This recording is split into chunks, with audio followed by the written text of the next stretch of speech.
Recorrer el sendero de retorno es el empeño del ser humano. De forma consciente o no, todos los hijos del reino humano ansían retornar a la sensación del paraíso perdido. Un paraíso que va más allá de lo gratificante de la vida. Un paraíso que no hay palabra alguna que lo pueda expresar en plenitud. Un sendero que, cumpliendo el plan del logos solar, arranca desde la más remota antigüedad, atravesando razas, civilizaciones incontables o experimentando, por ejemplo, la desaparición del continente Lemur o el hundimiento de la Atlántida. Un acontecimiento que sobrevino tras la colisión entre las fuerzas de la Logia Blanca y la Logia Negra, culminando con la desaparición de dicha civilización. Pervivieron muchas de sus variantes raciales, pero su cultura pasó al olvido o a la leyenda solo posible de interpretar por quienes saben leer entre las líneas de la historia. Se ganó la contienda, pero no totalmente. Como consecuencia de ello, quedó entreabierta la puerta donde se halla el mal.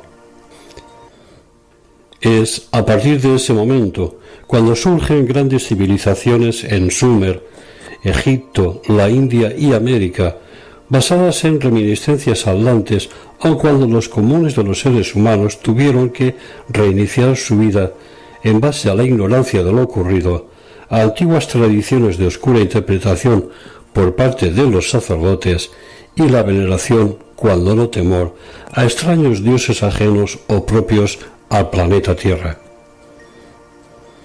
Si la biblioteca de Alejandría en Egipto no hubiese desaparecido, hoy tendríamos una mayor información sobre la historia de la humanidad.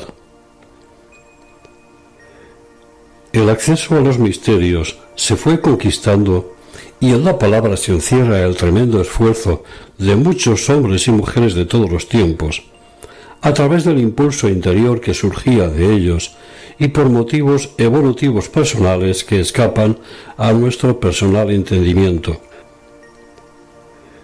Seres humanos que comenzaban a abandonar tras de sí el ancestral temor al misterio, incluso a amarlo, con el fin de comprenderlo o al menos descubrir la luz que tras de él se esconde.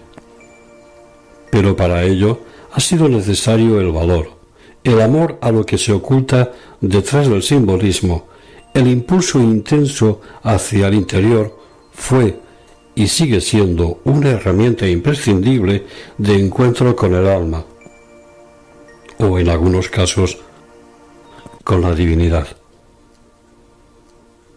Como ejemplo, podemos recordar el sacrificio que realizó Siddhartha Gautama, el Buda, con el fin de reencontrarse a sí mismo y alcanzar el estado de iluminación, comprendiendo así, y con su propia experiencia, que el secreto de toda sabiduría consiste en recorrer el camino del centro, es decir, el sendero del equilibrio. Ese es el gran reto al que se enfrentará la humanidad en todo su recorrido. Como mucho valor se necesitaba asimismo para someterse a las terribles pruebas a las que los hierofantes, fueran egipcios o de otras escuelas iniciáticas, sometían a los candidatos que se presentaban ante ellos y con el propósito de acceder a los misterios que se encerraban tras los muros de los templos. Pruebas que podían significar incluso la pérdida de la vida al neófito. Y así ha quedado reflejado simbólicamente en la práctica totalidad de los rituales iniciáticos que se han perpetuado en el tiempo, como por ejemplo determinados rituales masónicos. Ser conocedor de los misterios implicaba una grave responsabilidad. Cuando, por ejemplo, un iniciado en los misterios griego retornaba a su patria tras de muchos años de estudio y esfuerzo en Egipto, regresaba con una responsabilidad avalada por el juramento de no revelar la matriz de los misterios y con la posibilidad de perder la propia vida si los labios pronunciaban secretos sellados por el hermetismo de la enseñanza. Cierto es que a las puertas de la sabiduría no se acercaban hombres y mujeres temerosos. Es comprensible que fuera necesario un gran impulso interior y un valor que iba más allá de toda precaución y distancias. Es conocido el hecho de que muchos de los grandes filósofos y matemáticos griegos atravesaron el mar Mediterráneo y llamaron a las puertas de los templos egipcios para, después de muchos años de esfuerzos y estudio, volver a Grecia como portadores de una nueva luz que, se ha demostrado, ha iluminado al mundo en los últimos miles de años. Casos, por ejemplo, como el de Platón o del propio matemático y filósofo Pitágoras.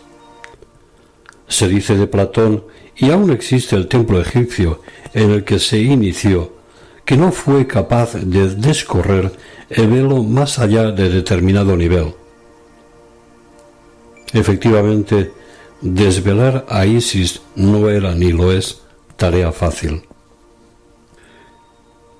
Tampoco podemos olvidar a cuantos osaron someterse al fuego de Aura Mazda, que se desprendía de las enseñanzas del iraní Zoroastro, Zaratustra, allá por el valle del Sumer, o a los ritos solares que pervivieron tras la debacle de la Atlántida. Y es que el fuego sagrado al que pretendemos aproximarnos en este estudio, siempre ha estado tras y más allá de la puerta de todo misterio. Un fuego cuya luz ha iluminado, consumido escorias kármicas y revelado nuevos misterios a todo hombre esforzado y atrevido, cumpliendo de esta manera la eterna ley de causa y efecto de su propia vida. Y así, en la medida que el hombre asumía los dones del fuego creador, la mujer, la iniciada, gestaba y daba a luz el propósito de los dioses. Tenemos el ejemplo del oráculo de Delfos en el Parnaso, Grecia, donde por boca de la sacerdotisa Pitia se podía acceder al contacto con el dios Apolo y conocer el futuro o la voluntad de los dioses. La interacción entre hombres y dioses ha sido constante a lo largo de la historia. Baste citar los panteones egipcios, griego, romano o celta, por citar alguno de ellos en el mundo occidental. La presencia de dioses o hijos de dioses tales como el propio Hércules nos hace pensar que los acontecimientos acontecidos en el pasado son mucho más ricos desde un punto de vista trascendente que la visión pueril de paganismo que se han vertido sobre ellos.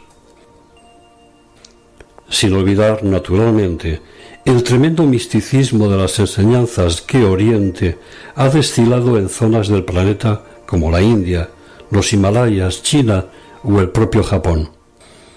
De allí surgieron, en medio de una multitud de dioses y diosas, las más elevadas visiones del panteísmo, es decir, de ver a Dios en todas las cosas y de buscarlo fundamentalmente en el propio interior y en la armonía de todo y con el todo.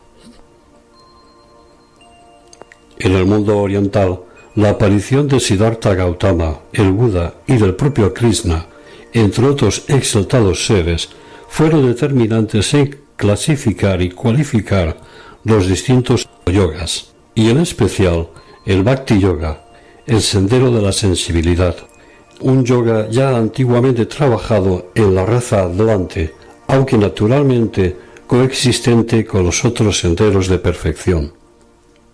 El Bhakti Yoga se ha prolongado hasta nuestros días en los países de ámbito oriental, mientras que el Raja Yoga ha constituido, para las diversas subrazas arias, desde el norte de la India hasta Europa, el enorme campo de batalla en el que estimular, para posteriormente modular y aquietar la mente. La introducción en Occidente de las técnicas orientales de aproximación al sendero a través de la meditación y la práctica mística de las enseñanzas hinduistas o las budistas constituyen un plan de Shambhala y de la propia jerarquía planetaria de establecer un nexo de unión entre el positivismo occidental y el misticismo oriental. Una unión de polaridades que, como ocurre con la electricidad, debe, y lo está haciendo, generar una nueva luz que guíe a la humanidad. Hemos recorrido los senderos de la tierra, el agua y el aire. Ahora el fuego, que siempre ha estado presente, comienza a mostrarse abiertamente ante los hijos de los hombres, estimulando así el corazón y el fuego que oculta, originando al yoga del fuego, el Agni Yoga. Un sendero que acompañará a la humanidad durante muchos miles de años. Un sendero, un fuego que reside en la sencillez íntima del propio corazón. Un fuego creador que, cuando es alentado, incita a una progresión hacia estados más elevados de conciencia. Un fuego que es a la vez consumidor y creador. Un sendero que sintéticamente consume toda escoria del pasado y abre las puertas del futuro. Tal es el fuego que comienza a mostrarse ante la humanidad. De ello hablaremos más extensamente en otro momento. En el frontispicio del templo de la diosa Sekhmet en Karnak, Egipto, existen unos jeroglíficos de varios miles de años de antigüedad que expresan la más elevada posición y entendimiento al que algunos hombres y mujeres han ido accediendo en el transcurso evolutivo. Es decir, en realidad en el sendero de retorno, y que dicen así: solo te pido que entres a mi casa con respeto. Para servirte no necesito tu devoción, sino tu sinceridad, ni tus creencias, sino tu sed de conocimiento. Entra con tus vicios, tus miedos y tus odios, desde los más grandes hasta los más pequeños. Puedo ayudarte a disolverlos. Puedes mirarme y amarme como hembra, como madre, como hija, como hermana, como amiga, pero nunca me mires como a una autoridad por encima de ti mismo. Si la devoción a un Dios cualquiera es mayor que la que tienes hacia el Dios que hay dentro de ti, les ofendes a ambos y ofendes al uno. También citaremos al griego Protágoras, que vivió en el siglo V antes de nuestra era, y que fue quien aseveró aquello de que el hombre es la medida del universo, el hombre es la medida de todas las cosas. Tal indicación nos da la clave del conocimiento de no sólo ciertos misterios menores que se encerraban en los muros de los templos de la época, sino que nos indica la grandeza de algunas almas que comenzaban a recorrer el sendero de sí mismos. No tan solo reconocer lo divino en lo externo, sino que antes bien percibir, intuir la divinidad que alienta los pasos en el sendero. Tal es el sendero de síntesis.